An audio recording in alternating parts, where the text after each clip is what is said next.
Today was a big day in Pittsburgh. Uber invited a passel of journalists to ride in its self-driving Ford Fusions. Mike Murphy from Quartz was there, and he's joining us to chat about his ride. Welcome, Mike.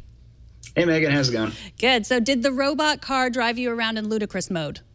I mean, it was kind of ludicrous. It drives in a really weird, but I guess very efficient way. So I wouldn't call it like ludicrous like a Tesla, but ludicrous in a lot of other ways. So talk a little bit about what Uber's program in Pittsburgh is all about. So as of today, exactly 4 self-driving cars are going to be on the road for like 3 or 4 hours every day in Pittsburgh. And so a select group of Uber riders in Pittsburgh, which is going to be about 1,000 people, like VIPs, will have access to call a self-driving car, and they won't know when they request an Uber whether it's going to be a human or a self-driving car until the ride's accepted. But yeah, basically a few cars are going to be autonomously picking up passengers around Pittsburgh, taking them to areas that the cars have mapped very well, which includes the Strip District, which is where Uber's headquarters is right now, where I'm driving in this video, which, as you can tell, not a lot of people live. Parts of the downtown, kind of where the stadiums are, that sort of thing. And they plan to they have at least 15 of these cars. They wouldn't tell us exactly how many they have, but I counted 15. There's a lot of them. And based on demand, they're going to roll out more cars. But yeah, 4 are on the road as of today. And they're going to be like basically doing the morning rush. And you say there's 1,000 potential riders, passengers. Do those riders know all about this going in? If there's no indication in the app whether they're going to get a self-driving vehicle or not, like have they been prepped ahead of time to say, hey, you've been selected to potentially ride in these self-driving vehicles? Yeah, so it's like a hard opt-in process where Uber will self-select 1,000 of what it considers its biggest customers, and they'll have to agree that at some points when they select an Uber X, I like that it's Uber X as well, not like Uber Black or Uber Premium or Uber Select. It's literally Uber X that these self-driving cars are. But when they select one of those, there'll be a chance that it'll be a self-driving car. And basically, like we did the whole thing. Like we even requested the car. And the only real indication you have is that instead of saying like, Ford Fusion or whatever, it says, self-driving Uber. So that's the only indication once you've accepted your ride, and you obviously can cancel it if you don't feel like being driven around by a jerky robot. But that's it, really.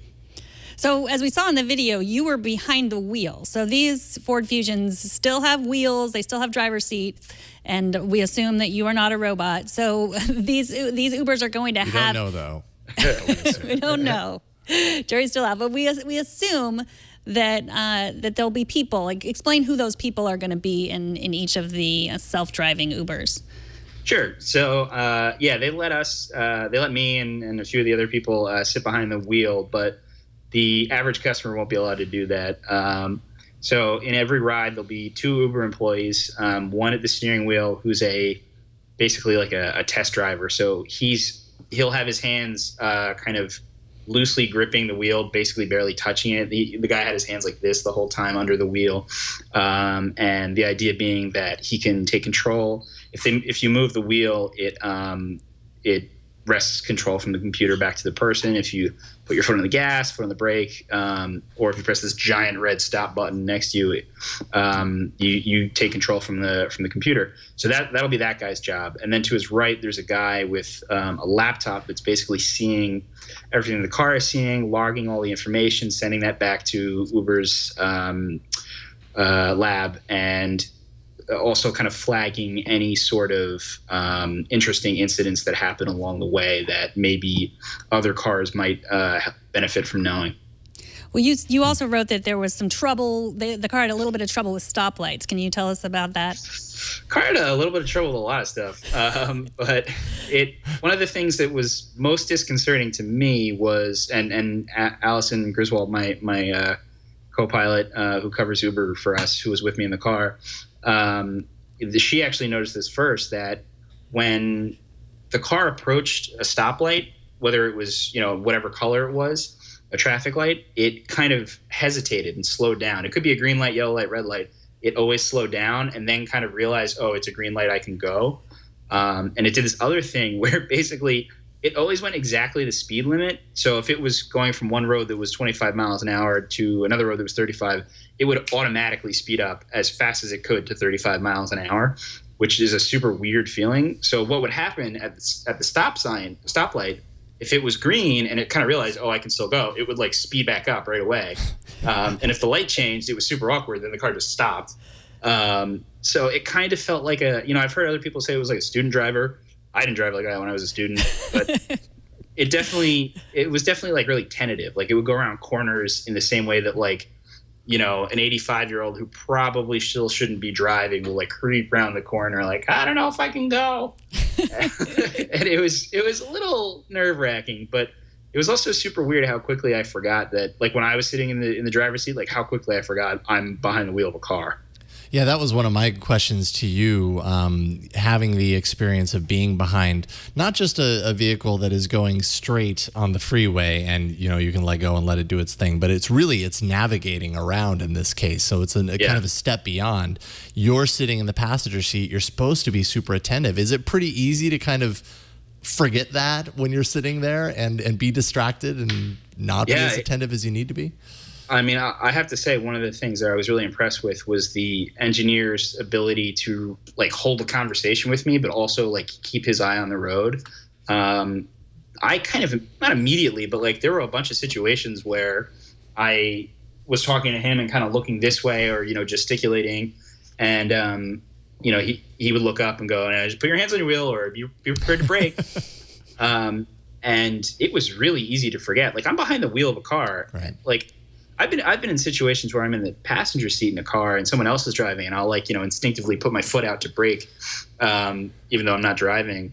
And I definitely did that at first in this. But it was kind of crazy really how quickly I forgot. Ed in our chat room wants to know, did you encounter any pedestrians on the ride? Yeah, we did. So every time there was like a normal crosswalk, the car did exactly what it was supposed to. And this was like totally by chance. We didn't plan this, but Allie and I stayed at an Airbnb that was literally on the self-driving Uber route. So when we were walking to our like time slot, there were cars going by already. And I took a little video. I don't think it made it into the main video because I was like really interested to see what would happen. There was like a school group crossing of like literally like 50 kids crossing a small crosswalk. And like they took longer than the light would take. And I was really interested to see like with the Uber, like obviously it wasn't going to run the kids over. Like you'd hope they've tested it that much. But like I was like, really, is it going to do this like weird, awkward, like, can I go sort of thing? But it was very patient and it waited until everyone had crossed the road. In terms of like people jumping out on the road and anything like that, we didn't encounter anybody, but I asked the engineers, have they been in that situation? Has anyone like actively tried to be a jerk to see what would happen? And they said, yeah, we've seen everything. And considering I haven't heard about a self-driving car killing anyone yet, I guess so far it's managed to stop in time. Yeah, I mean, when you say that, it's like, oh, that's the next thing that, we're going to hear about at some point. Hopefully not. But yeah, people messing with them. Also, people who, maybe if they own these self-driving cars, getting in there and tweaking, let's say, the algorithms that determine how safe or how cautious it is and like ramping it up. Because you're telling me this, and I'm like, okay, well, some drivers would stop for a group of people to cross the road. They wouldn't necessarily wait for the last person to be completely out of the crosswalk. They'd wait for them to be mostly out of the crosswalk, and then they'd realize, I'm a human being, I'm in a big hurry, I'm just going to go. I'm sure people are going to get in there and mess with these and tweak them in that way. Well, too. It's super worrying because we actually, Allie and I wrote another story that also went up today, and we spoke to local officials, the mayor. I spoke to some CMU professors, and there's this kind of issue of like, this isn't just like a software problem. Like you're not going to be able to code your way out of this. Like there's still a car involved, and like there's a bunch of regulations that really need to be really, really, really codified before this is something that should be happening everywhere. And one of the things we flat out asked Uber is, do you have an ethics board like Google does now for AI? Like, you have real cars on the road that are in real public roads that could really hit somebody.